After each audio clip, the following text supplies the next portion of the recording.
Okay, so if I had to describe this movie in one word, it would be pointless.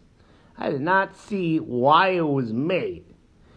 It's an alternative continuity sequel to the original Texas Chainsaw Massacre made in 1974. So it ignores all sets of sequels and all remakes in between that, right? Except it does not feel like a Texas Chainsaw Massacre movie, except for the fact that the killer wears a skin mask and goes around and kills people with a chainsaw.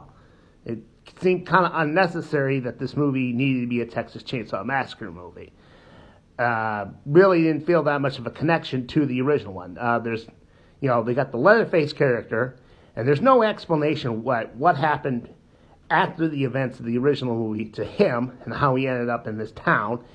And then they have the sole survivor of that original film, Sally, and there's some story that she became a Texas Ranger and she dedicated her life to finding Leatherface, which would have been interesting if she had been the focus of this movie, but she's not. She's kind of a side character that's supposed to tie into the original, but she really doesn't feel like the same character. The story is a bunch of hipsters are trying to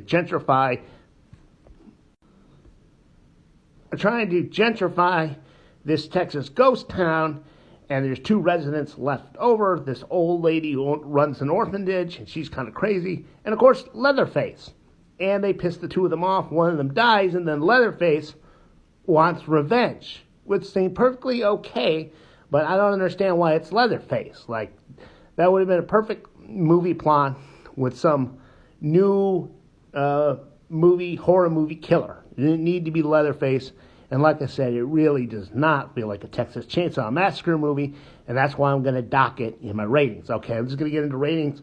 I usually base it off how much money I paid to see it versus how much I thought it was worth it.